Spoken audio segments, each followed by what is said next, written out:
यहाँ का तो आपने बता दिया। सुबह पंजाब दावर साहब बोलना एक मिनट दावर साहब बोलना बोला सब तो खबर नहीं आपको जाना पड़ेगा। बस यहाँ से होते हैं आवाज सीधे बस बहुत निकलनी चाहिए। नहीं हमारी आवाज़ निकलती है खैर।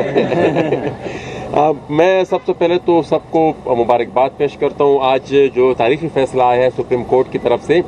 और 3 तारीख को बेशक जो हुआ वो पार्लियामेंट पे हमला था, वो जमहूरियत पे हमला था, वो पाकिस्तान के आइन पे हमला था, वो वफाकी पार्लिमानी जमहूरी निज़ाम पे हमला था।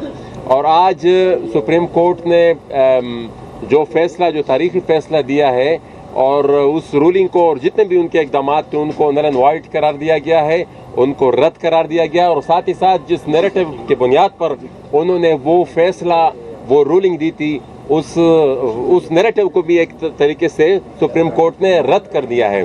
तो मैं सबको मुबारकबाद भी देता हूँ, लेकिन साथ ही साथ मैं ये बात भी यहाँ पर रखूँगा ज़रूर कि अब असल मरहला हमारा असल इम्तहान अब इसके बाद आएगा, क्योंकि जो रिस्पॉन्सिबिलिटी मसाइल जिस लेवल तक हमारे पहुँच गए हैं, action in aid of civil power है, मिलिटराइजेशन है, यहाँ पर पख्तूनख्वा और बलूचिस्तान और कराची में और बाकी इलाकों में जो मिसिंग पर्सनस के मसाइल हैं, इन सब मसाइल को अब हल करना होगा और उनके हल करने की रिस्पॉन्सिबिलिटी अब हमारे ऊपर आती है और हम सब कायदीन के ऊपर आती है।